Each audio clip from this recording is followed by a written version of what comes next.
Hey, it's Rocky. Welcome to Richer Soul.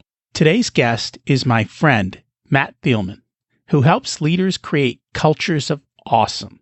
And we all want to be awesome, don't we?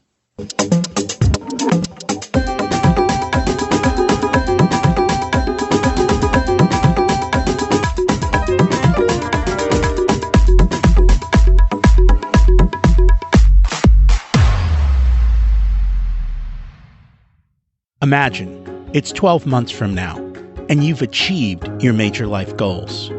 How does it feel to be in the best shape of your life? To wake up energized, excited about the day? To have great relationships and friends who support you and propel you forward? How does it feel to have an excess of money, to be able to make the choices you want? To be fearless and open to trying new adventures? Imagine being connected to the universe and it providing everything you desire. It's possible over time, and your past does not dictate your future. The only thing holding you back from this vision is you. It's time to take control of our thoughts and use them to our advantage. Welcome to Richer Soul, where we achieve our dreams and bring balance to health, wealth, relationships, time, and spirituality. If you have not had a chance to listen to episodes 1 through 9, I encourage you to go back and listen to the framework behind Richer Soul and how to create the life of your dreams. You can also find all the show notes for this episode at richersoul.com. While you're there, you can sign up for a monthly email where I share the best articles I read this month, let you know about upcoming episodes, and share a little wisdom. You can also listen to coaching calls under the Coaching Calls tab. I also share the most interesting articles I read every week on Facebook at facebook.com/Richer Soul. And there's also a Facebook group where you can ask questions and interact with other listeners. Don't forget to check out the new Facebook group, facebook.com/Richer Soul. It's an easy place to connect with other listeners and to get your questions answered by me.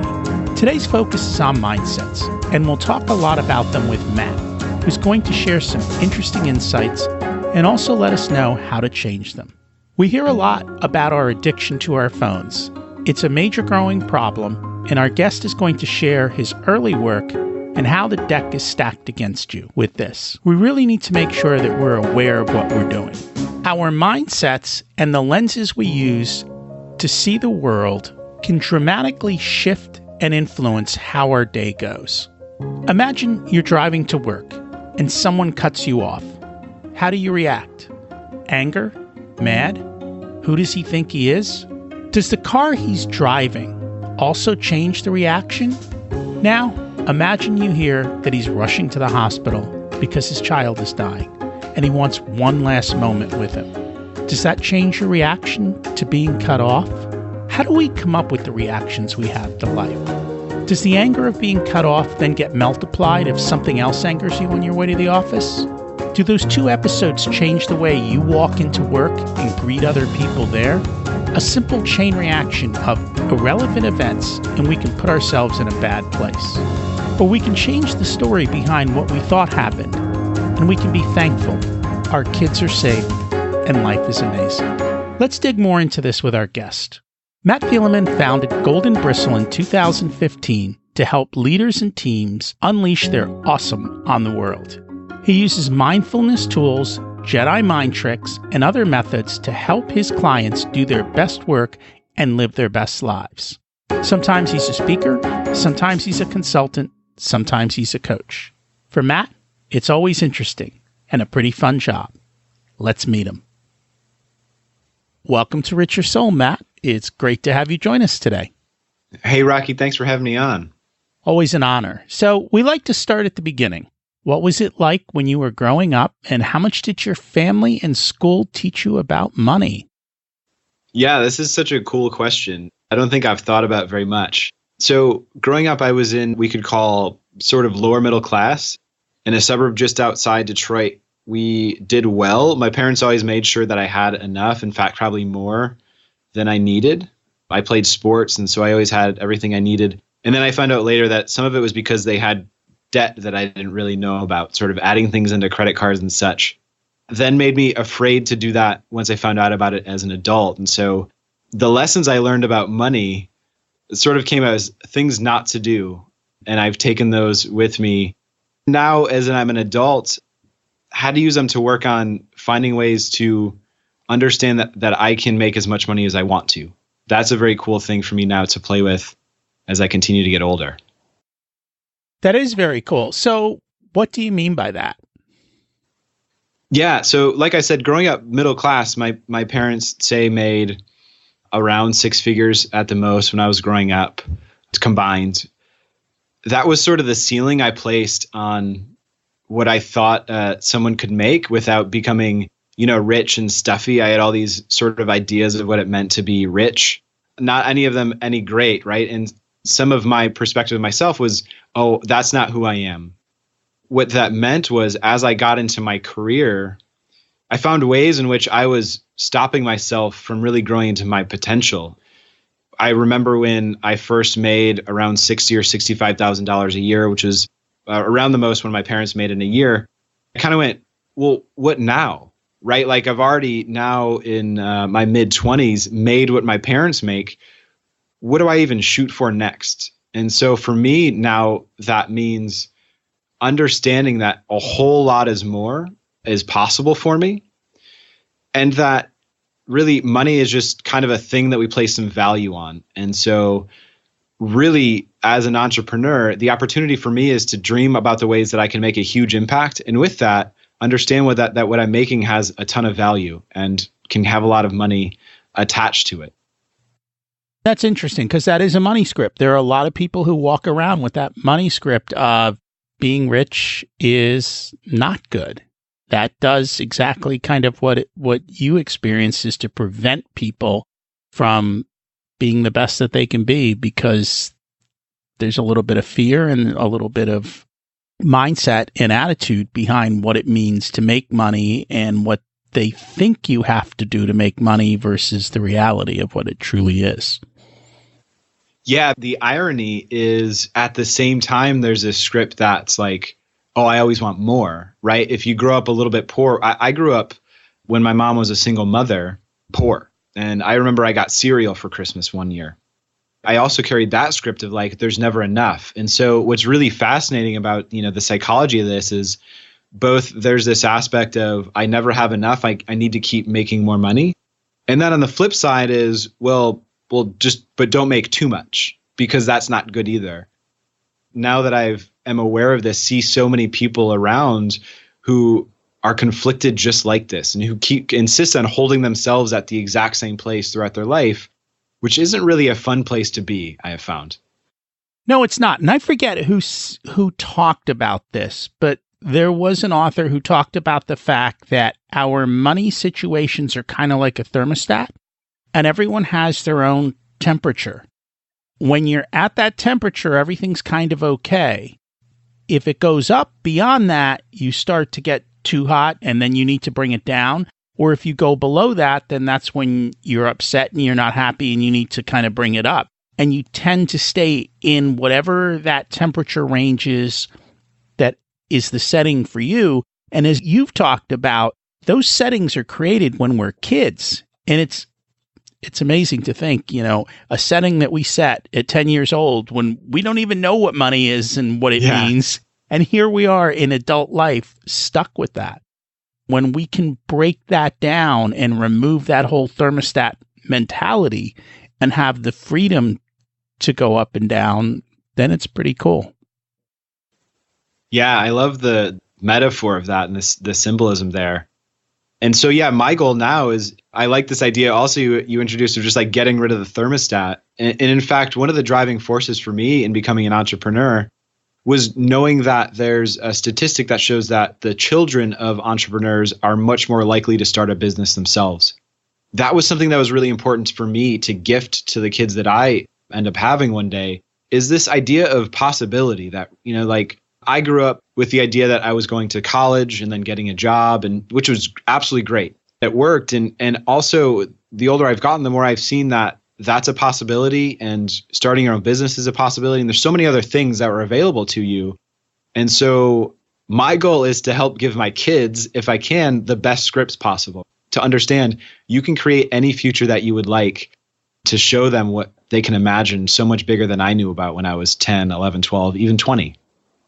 Absolutely. You just have to break those scripts and go forth. And those scripts are not just for money. They have to do with a lot of different parts of life that we have to face. And so there are a lot of scripts all over the place that need to be changed over time. And it takes time to do that. But the good news is when you learn to break the scripts in one part of your life, then it's easy to break the scripts in all parts of your life. So it's kind of like finding the key. How do I overcome myself? And once I know how to do that, then everything kind of unlocks. Yeah, there's some specific keystones I know that are so cool. There's a coach I really love who often says, how we do anything is how we do everything. If we can find a pattern in anything in our life, just like you said, we can look at exactly how that plays out everywhere around us and really change our lives just by changing one small thing. That's true. If you can figure out one part of your life, it will carry over to the others. And success in one part creates success in other parts. The key is to find the part of your life that's the easiest for you to change and make success in. And that will then knock down the dominoes in other parts of your life. Instead of going after the hard parts, go after the easy parts. And it's kind of like paying off debt, right? Get the smallest, quickest debt so you can have a win. And once you have a win and you become a winner, then everything becomes easier. Yeah, it's that sort of inertia effect. Very true. If I'm correct, when you came out of college, you spent some time as a digital marketer. Is that correct? I did, yeah.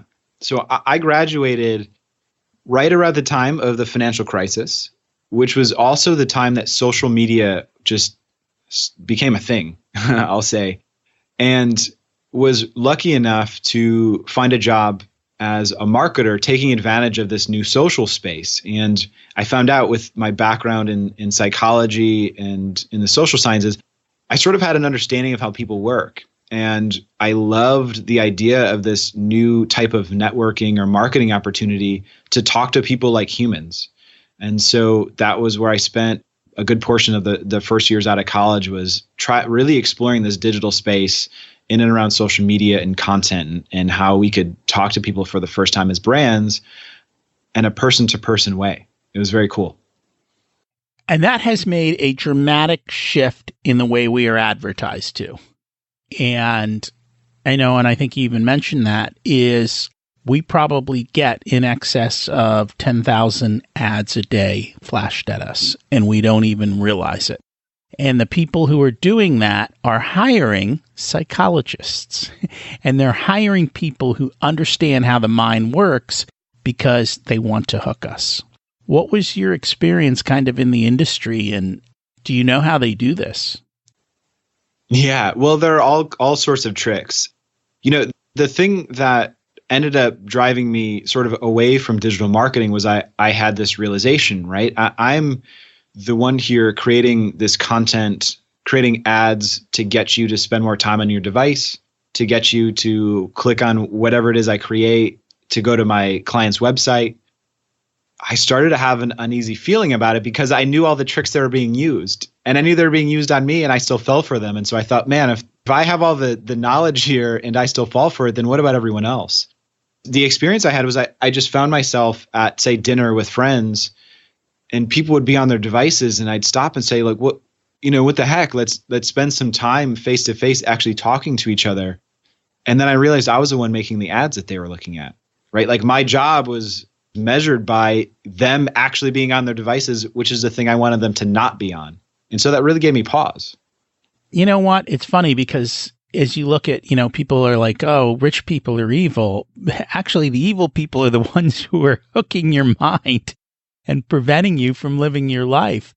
So why is it that you knew the devices that were used and you knew what was being done to you, and yet you couldn't control yourself in a sense? Yeah, that stuff is still true now. I laugh at myself on a daily basis when I have my phone in my hand and realize that I'm on Facebook for 5 minutes. I open it up to look at email or to answer a text message before that, and don't even remember why I got on Facebook. It goes back to to some of these scripts I think you talked about, right? So the ways that our minds have habitual patterns. The crazy thing about social media, and so many of these people, of these guys who were the original engineers and some of these social networks are coming out to talk about this now, they take advantage of some of these weaknesses in our brains, if we can call them weaknesses, just these habits. We could think of it like a slot machine. If I pull it down, or if I open my phone to the next thing, then I continue to get dopamine hits, which is like a next little adrenaline rush, and it keeps me on there over and over again. That's essentially what we're creating with marketing. And sometimes it's fear-based, sometimes it's hope-based. We all remember the site Upworthy a few years ago that was one of the first to sort of come up with clickbaity headlines. You wouldn't believe what happens next, right? And showing these really positive videos and messages, and they took off. And then we see things like our current president who uses things like fear, and we have clickbaity headlines on that side. And so all we're seeing is whatever invokes a really strong emotion in people will get them to pay attention to it. Really, even knowledge doesn't help us in so many ways unless we're constantly paying attention to it. You know, the thing is, it's funny, I don't want to call marketers evil because I think it's necessary, especially in capitalism, right? We have to sell things. But I think about, how do you create a business that has a positive social impact, that has a positive environmental impact, that creates a product that makes a positive impact in the world? To me, that's kind of how I want to solve it, is how do we spread messages on social media or on the web that are actually positive in nature? And that's sort of what I'm trying to build with the folks that I work with now. And that's an admirable goal. I think one of the issues that comes up is when you are selling stuff and you can make money by doing this, there will always be somebody out there who's going to push the limits and spend the money to keep those messages going. And unfortunately, on the other side, if you're not spending the money, you're essentially not being heard. And the only way you can spend the money is if you sell something. And so it just inherently creates a lopsided type of an environment, unless people are smart enough to turn off their phones and say, no, I'm not going to spend time doing that, or to limit themselves. And I know there's a lot more timer apps out there, and I think the latest iOS even has settings in there where you can actually say, after half an hour of this app, turn it off on me and don't let me access it. Although people will override it over time, I guess. So it's that constant struggle.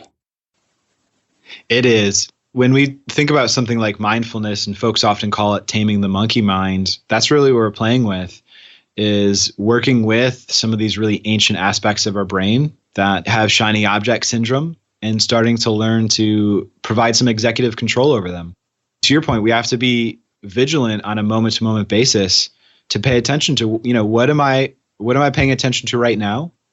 Am I going to be driven by this really basic impulse to continue to look for the shiny thing?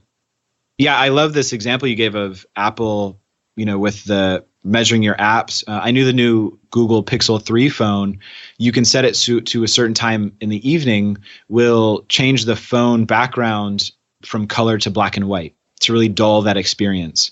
And so that's what they found, another way to reduce some screen time for folks. I had learned about that, and I actually have a setting on my iPhone. So if I click it 3 times, it automatically goes to black and white.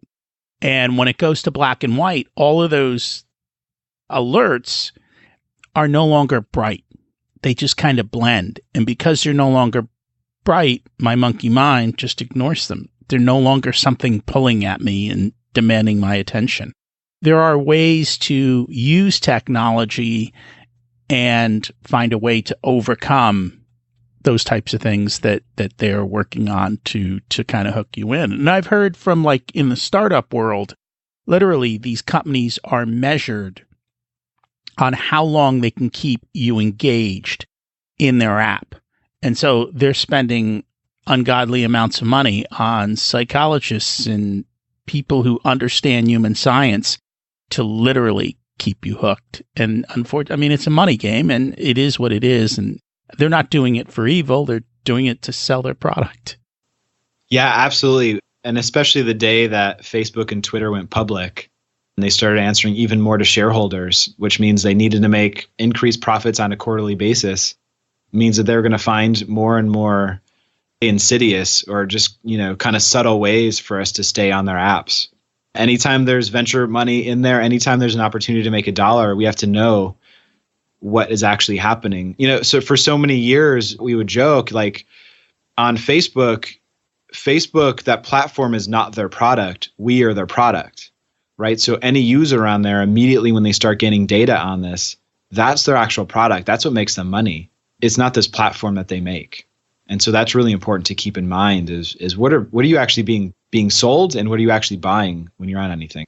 And I understand that about Facebook. And I think once I figured out the revenue model of Facebook and what they were doing and how it worked, I was like, oh, now I get it. And then I bought their stock. I'll admit. Yeah, right. It's up 400%. It's even though it's down, it's still up. So I guess I'm part of the problem. That's a shame.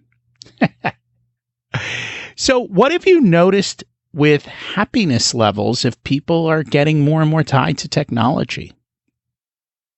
So there's this really interesting study that I think was done, I'm going to misquote this now, at Harvard, looking at when we're actually paying attention. It was a study specifically related to happiness. And they found that at any moment during the day, and this is people self-reporting whether they're present or not, we're only present in our minds in the present moment about 50% of the time.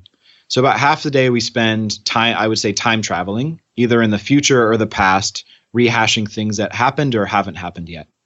What they found about those times that we're time traveling is that the vast majority of them are negative. Either recreating a fight that we had with a loved one, or we're anticipating a future argument with a coworker, or we're worrying or catastrophizing something in the future that's going to happen. The lesson for me, and this is why I really started driving the idea of mindfulness as a tool to help our lives in so many ways, is if we can just increase that amount of time that we spend in the present moment from 50 to 51 or 52, we can get crazy and say 60% of the time, then we're naturally going to find some more happiness in our day. And they found that the people who are more engaged in the present actually report higher levels of happiness. And so the question I keep asking, I ask myself all the time is, how can I just work on being here more? That makes total sense. I read a book just recently, and the name of it is skipping my mind, but it literally was that it's in the present moment is where happiness occurs. But that's very true. So what is it that causes us to time travel? Like, what is it, and where does that come from? Do you know? Yeah, I feel like you should have a neuroscientist on here to fact check me and give all the real answers. They're boring. Yeah. You're more... So I'll give my pseudoscience version based on the research that I've read. So we have this prehistoric part of our brain, the amygdala, and what Seth Godin calls the reptile brain. That's really our fear center. What it does is helps us to stay alive, right? So that part of our brain was wired for the times we were running away from saber-toothed tigers. It's on constant lookout for the things in our environment that will be a threat to us.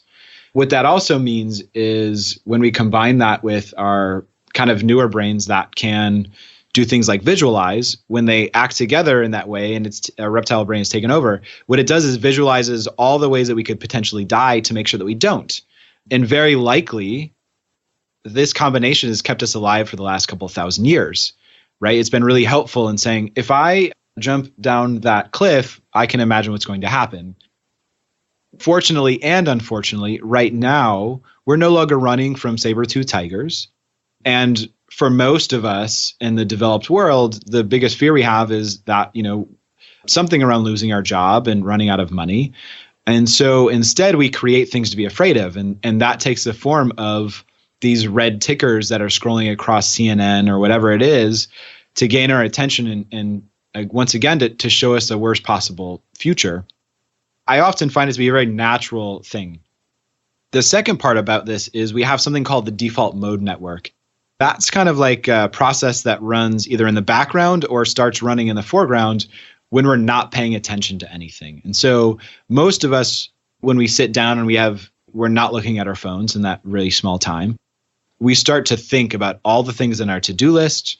We start to think about all the ways that our life can go badly. And the default mode network sort of kicks in during that time to problem solve even more. Once again, it's looking for things that could potentially harm us instead of, to your point, just being here in the present moment and actually living what we're living. So it's funny because I'm sitting here thinking, people don't talk about this, do they? Like, it's happening all day. Half my day is spent in the future or in the past catastrophizing, and yet we never talk about it. Oh, man, I love this observation.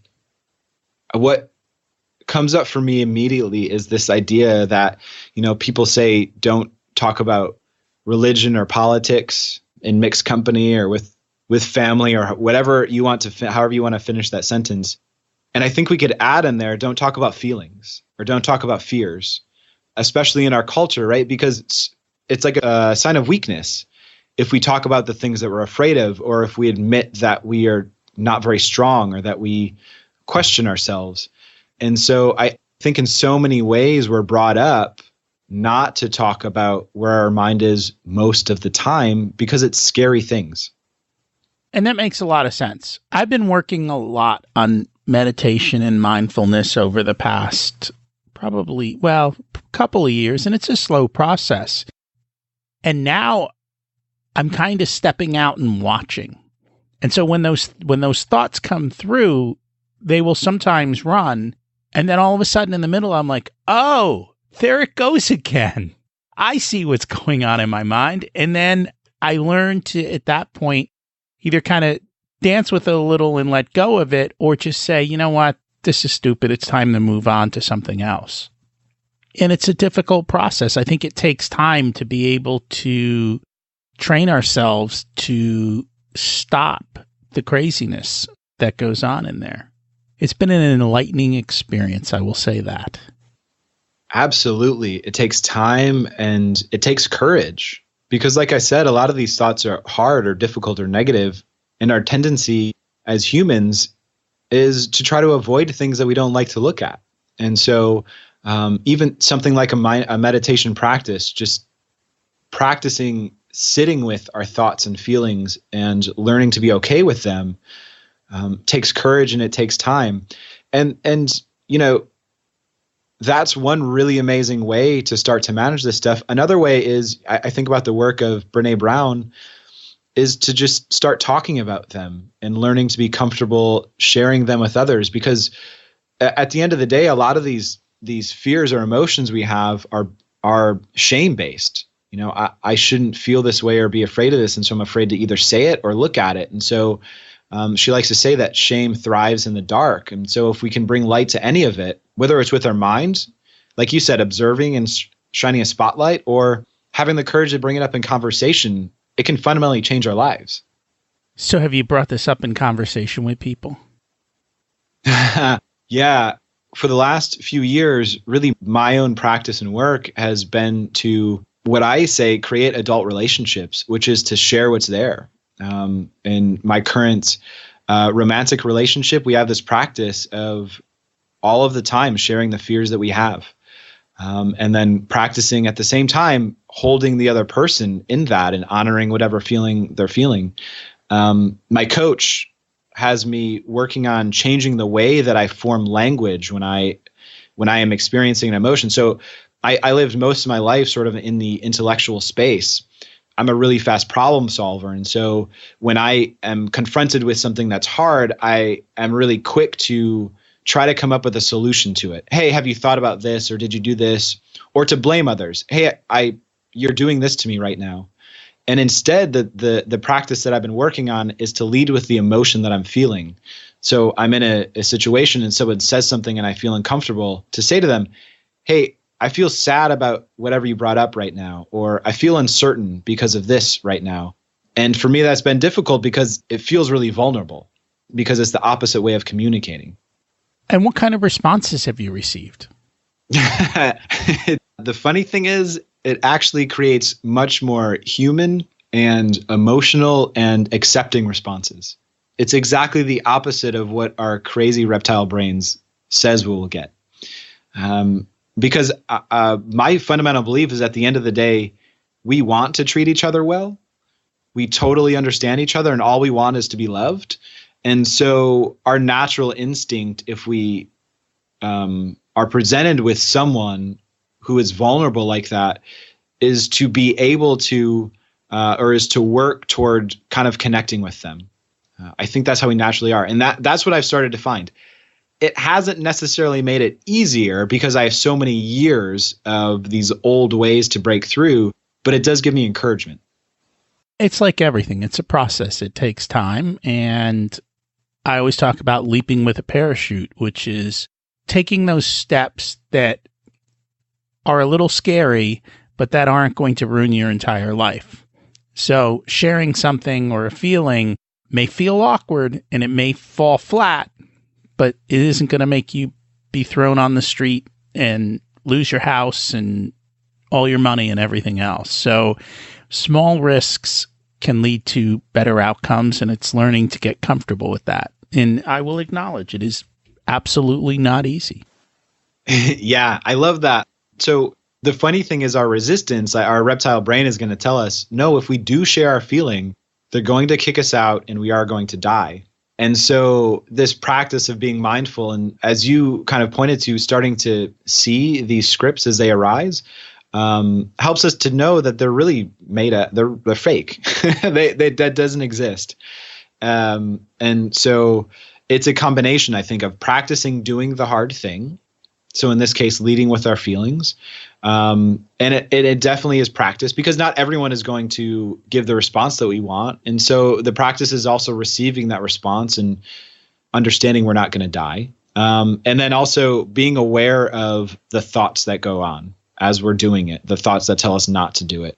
The more we can kind of do both of those, the more progress we're going to make.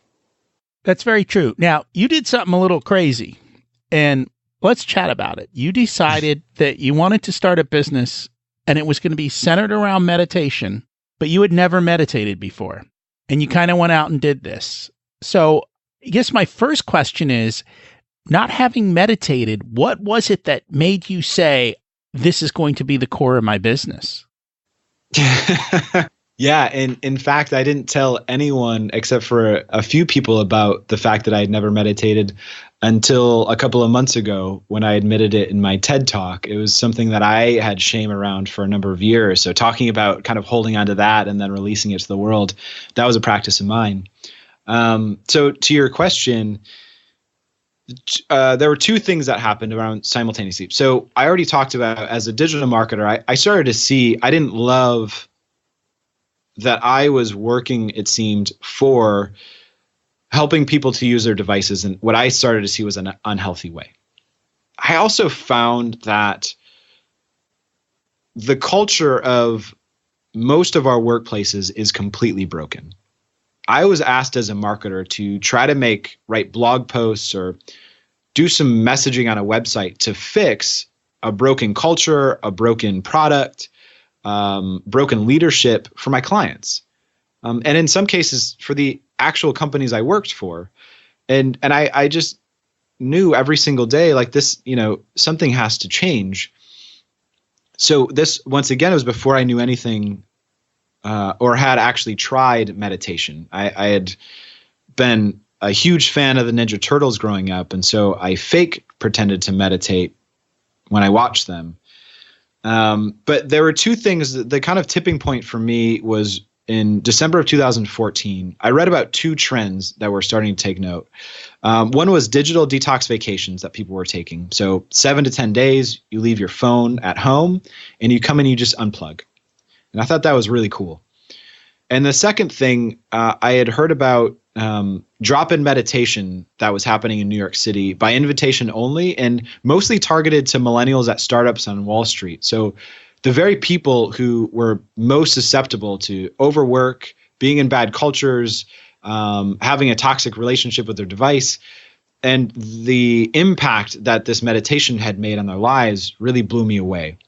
And so the question I asked myself was, how do I bring both of these things together? How do I help people to have a healthy relationship to their device through this lens and angle of meditation and mindfulness.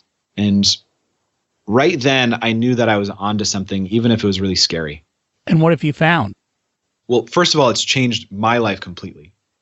Many people who meet me now say they couldn't imagine how I was even a few years ago, which is someone who shows up as very smart, very brilliant, but also has had to have the ego attached to that and the armor attached to that. So if you questioned my thoughts, I would really get angry or upset or show my spikes and show the ways that I was smarter than you.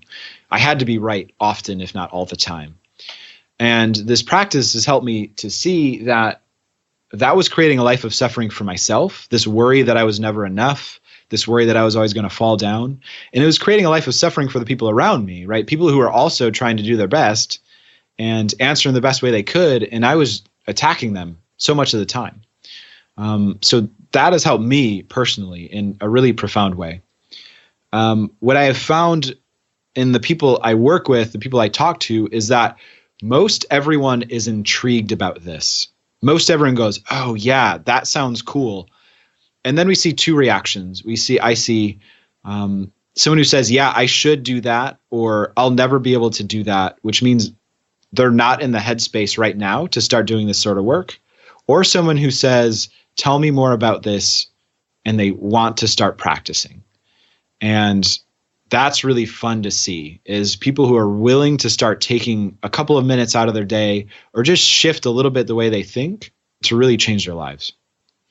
And that's a big thing. Changing the lens that we look at life through can dramatically shift things immediately. And nothing has to change except how we look at a particular situation. And the reality is everyone's walking around with their own lens. And too often we're stuck in our lens and we think everyone else sees the world the way we do. And that is not at all true.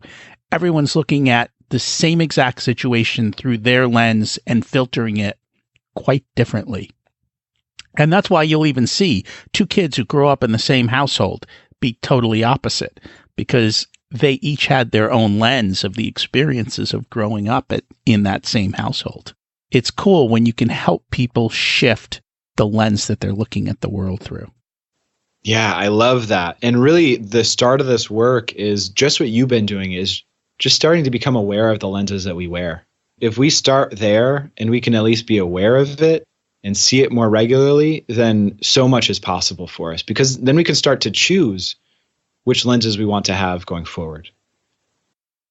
Correct. And I have a simple question that kind of helps with that. And that is the question, is it true? And to judge the situation, is that really true? And to question it over and over. And more often than not, I think we find out that it's not true. We just think it is. That's the lens we created. Yeah, that's beautiful. How long ago did you pick that up? Probably within the past year. I know one of our guests really honed in on that, Damian Lupo. And here's a guy who spent $1 million on his own self-development. And not a similar but different situation to you. He was just out trying to make money as much as he could, however he could.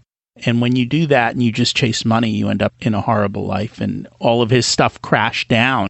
And it was in the depths of despair that he started to rebuild himself and spend a lot of money on doing the inner work. And I think that was the biggest kind of aha that came out of that is it true? And constantly asking that question.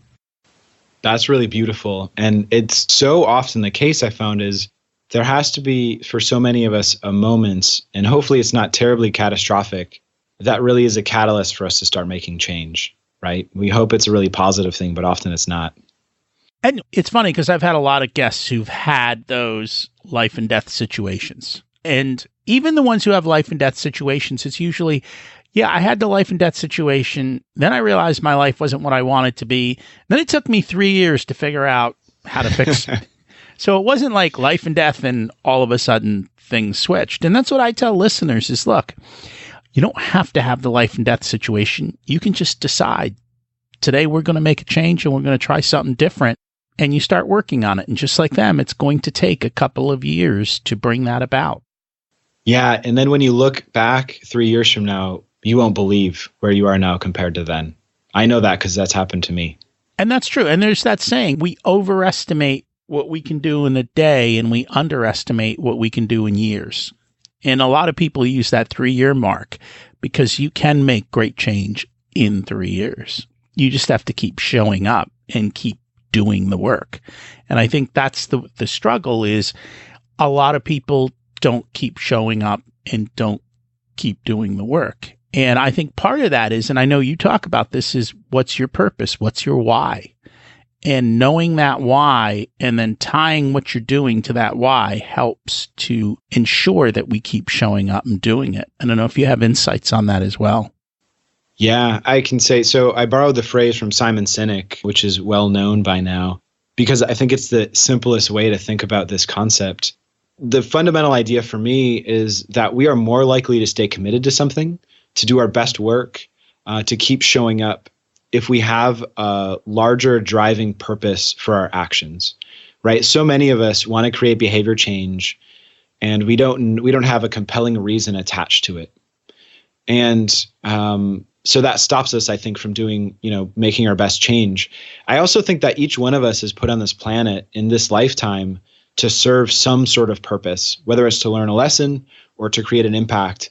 And the closer we can get to understanding what that purpose is, the better and the more powerful the work we're going to do is going to be, and the more committed we're going to be to making that change.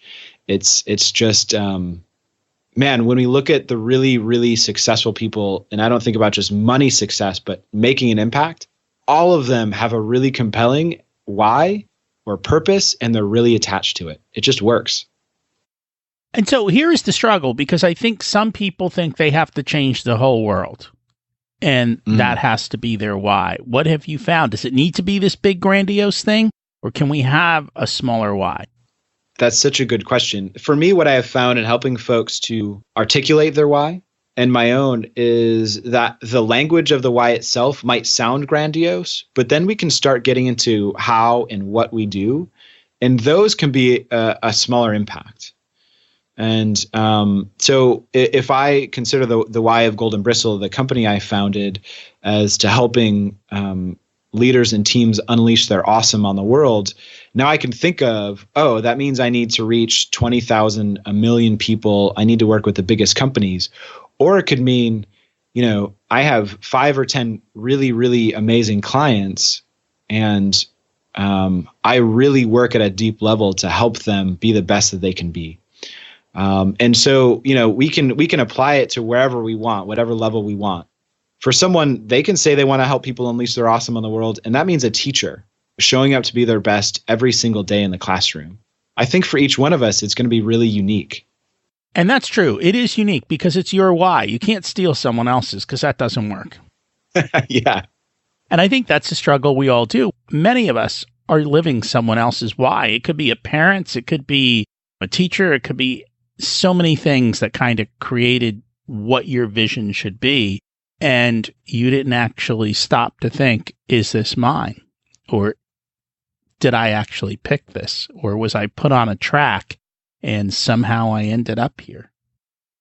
Yeah, and going back to the idea of that breakdown that people experience, I think one of the reasons that is often a catalyst for change is it's one of the only times we actually stop and reflect on what we're doing, because so many of us get caught in the same race of doing what we think we should do, and we don't carve out time to stop and rethink, is this actually making me happy? Is this actually what I want to be doing here?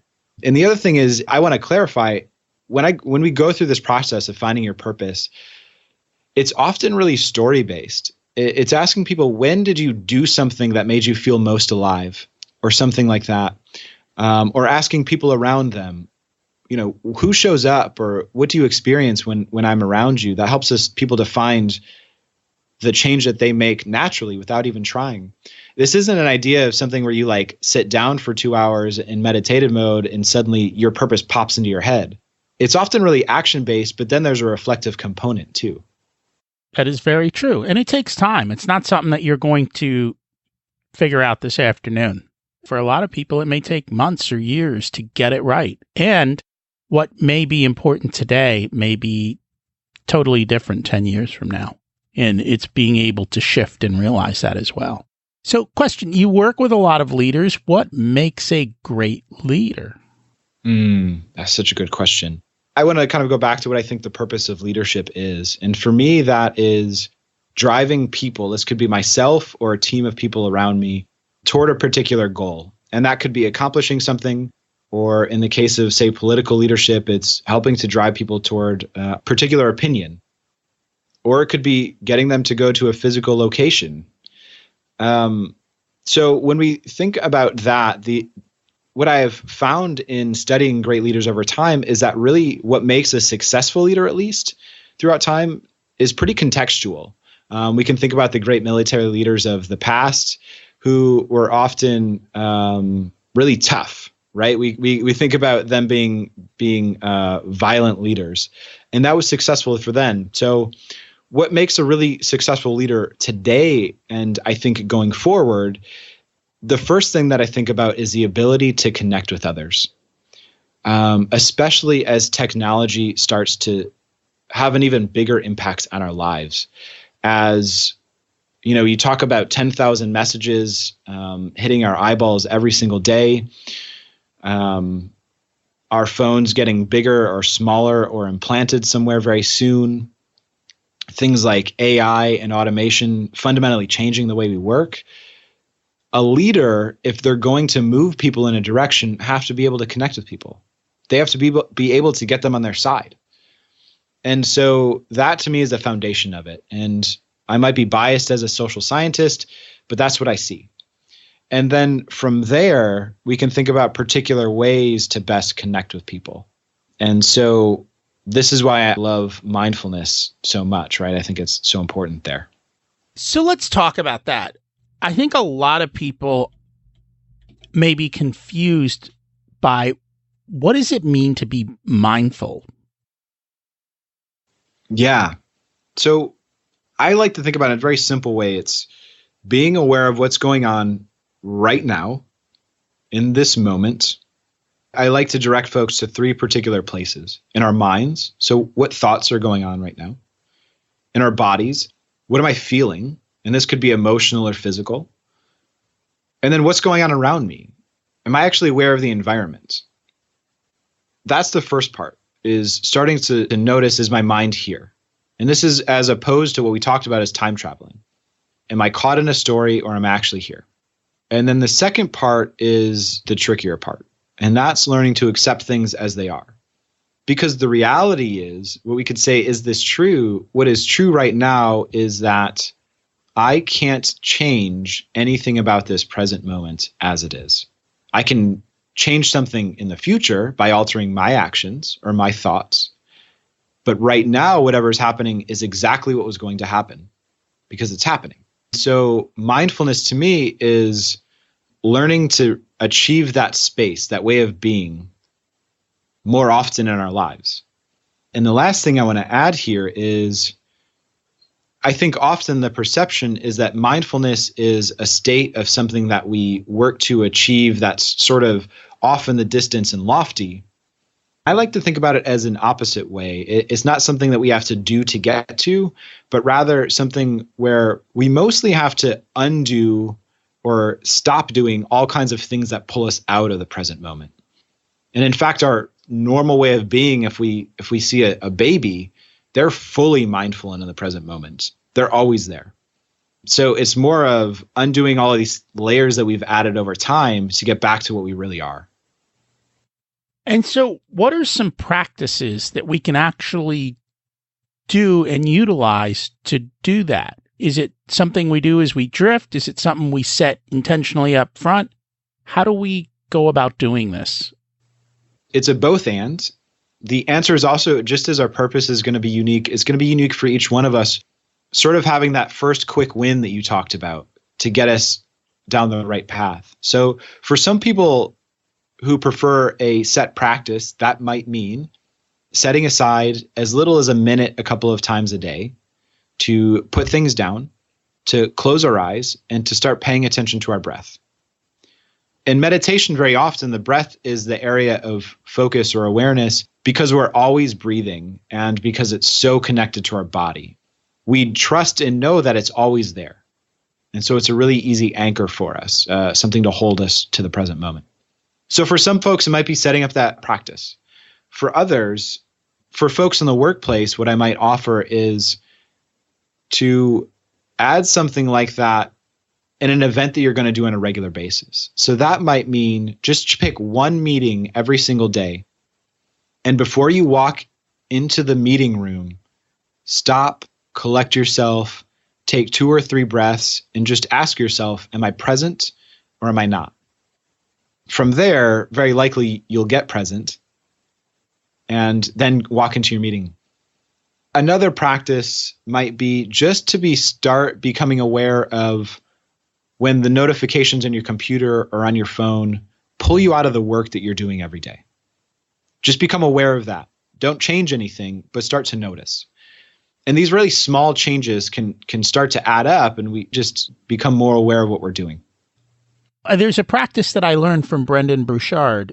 Is he called it reframing. He goes, every time I walk through a door frame, I stop and I pause and say, what is my intention going into this place? And what is it that I want? In a sense, it's having him become present.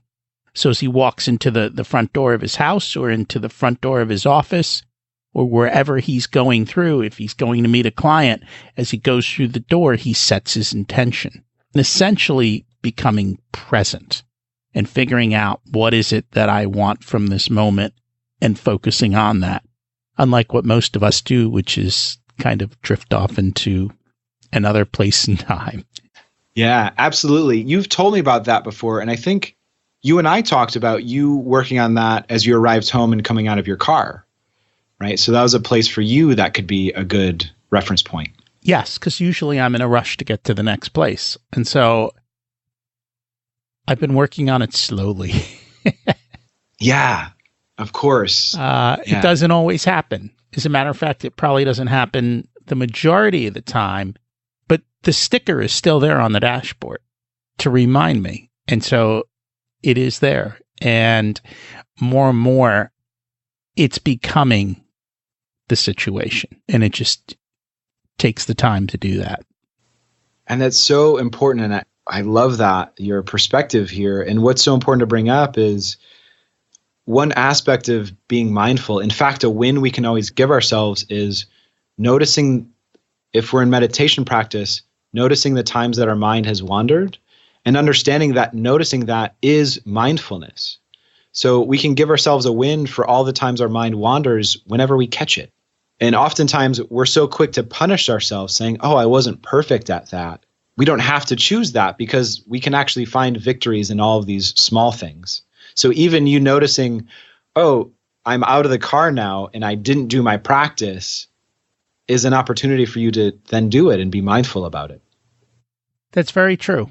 And I think that's where people struggle with meditation, is that they think that they have to clear all their thoughts and be perfect. And it just doesn't happen that way. And that's truly not the purpose. I think it is more just to be present and understand that you are going to wander, and it's learning to be watchful of the wandering and just being accepting of it. And I think too often we beat ourselves up for not being perfect and having perfect success. And that isn't at all, I think, the goal. It's just small changes. Absolutely. There's no way to be bad at being a meditator, at being mindful. You can't fail at it because all it is just being in the moment. And if you're doing that, I mean, if you're here as a human, then you're doing exactly what you are supposed to be doing. And so there's a really beautiful grace around that if we can learn to allow ourselves that. That's very true. And it just takes time and it takes practice, just like everything else in life. It's not something that you're going to achieve the first time you do it. And you have to figure out the one that works for you. There's 1,000 ways to do this. There is no one right way.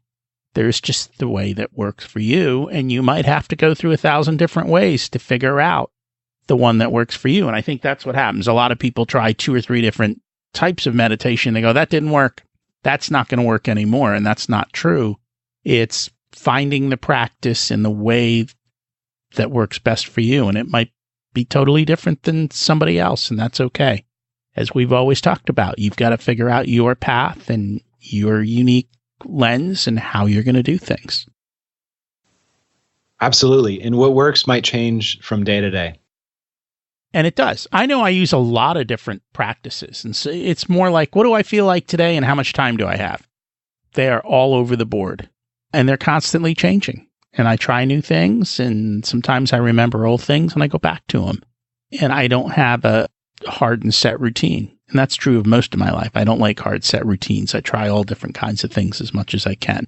And everybody wants a little variability. So I think that's pretty cool. Yeah. Are there any topics that we should have covered that we haven't touched on yet today that you think would be important for the audience to listen to? No, I think we're good. I love the way our conversation went and just being able to hang out and spend time with you. I love the work that you're doing and, you know, the passion that you put into it. It's fun to be around that. Well, thank you. I appreciate that. So we always like to leave people with a challenge.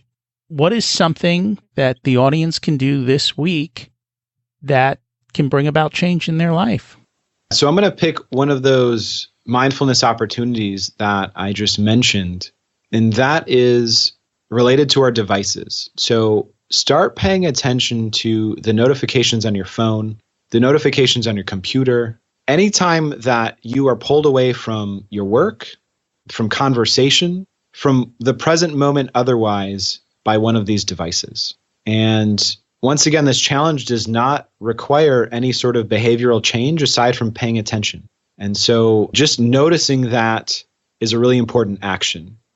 And if you're really, really motivated, I would also challenge you to notice your reaction once you see that you've been pulled out of the present moment. Are you immediately hard on yourself? Do you laugh about it? Do you want to throw your phone? Whatever that is. So see if you can get to sort of a second level of awareness once you find yourself caught. And I think that is a great action step. And considering how often we are hit with alerts and constantly bombarded, people may be surprised as to how often that does happen. And then they'll wonder, no wonder I couldn't get anything done. I spend half my day being pulled in by alerts. And it wouldn't surprise me that that was the case for many people. Yeah. And what's really fun, I'm giving the secret away, is like you said, how we do anything is how we do everything. I suspect folks will also start to know the times when they get pulled out of whatever they're doing by another person or by something else that distracts them, not just their devices. So we can start to see all the ways this happens all over the place. That's very cool. That's true. I never really thought about that beyond the electronic notifications, but that is true with people. And it's funny these days because the kids won't even answer the phone. I'm hardwired that when the phone rings, it's got to be important. Right. And there's never anything important on the phone. I mean, never. We still have a landline in the house, but nobody ever calls it. But every time it rings, it's like, oh, the phone's ringing. My kids don't even react to it. It's like, we don't talk on phones. Yeah. It's funny how we can reprogram ourselves and how culturally generations have shifted. Mm-hmm. If people would like to find you and learn more about your work and connect, how do they do that? Yeah, so my company is called Golden Bristle. And if you're interested in where the name came from, go to my website, goldenbristle.com, and scroll to the bottom, and there's a little boar icon, and click that. So that's a little Easter egg I have hidden there. And for folks who are really motivated and are ready to take the next step and to start a meditation practice, go to goldenbristle.com/today, and I'll send you a free 3-day mini course on how to create your own meditation or mindfulness practice today. It's just very quick and dirty, but it'll help you get started, and I think in a really helpful way. And that's cool. I keep telling people offer you opportunities, take them up on it. It's especially when they're free. And especially when there's literally no risk, in the sense that you spend a few minutes being mindful, the worst thing that happens is you lose a few minutes and you were probably just going to be answering your iPhone anyway. So it's quite all right. That's right. Yeah. Thank you. Hey, Matt, it was great having you on the show today. Thank you so much for joining us. Rocky, thank you. And once again, I just want to reiterate, I love this show. I love the work you're doing and all the times that you're practicing being mindful. I can see it. Thanks. Did you hear the money scripts that Matt had around being rich and how it held him back? What scripts are you currently holding that prevent you from the success you want? We all have them, and we need to confront them. I talked a little bit about this in last month's email with regards to ULP, Upper Limit Problem, from the book, The Next Big Leap. If you don't sign up, you'll miss the emails and the lessons. You can do that at the website. The amount of people looking to hook you on their apps is immense. You need to be on guard for this. How much time are you spending in the moment and being present? I'm working on this now and looking to spend more time in the moment instead of lamenting the past or worrying about the future. This sounds so easy, and yet it's hard to do. What lenses are you using to view the world? We don't have to be perfect, but we do need to grow and improve just a little bit every day. Do you know your why that keeps you going? Do you need help to determine it? Coaches like Matt or I can help you find the answers and can help you start taking action. Speaking of action, this week's action step. Pay attention to the technology notifications and how it pulls you away from what you're doing. That's it. Just pay attention. You don't have to change your habits. Yet. If you're still listening, you must have liked this episode. So please share it with a few friends. I'd appreciate that. And if you get a chance, leave a rating. There's a link in the show notes to make it easy to do so. What's preventing you from moving forward, and who are you putting on your team to help build the life you deserve? Taking no action creates a far worse outcome in life than trying something and failing. Can I help you achieve your goals through coaching and accountability?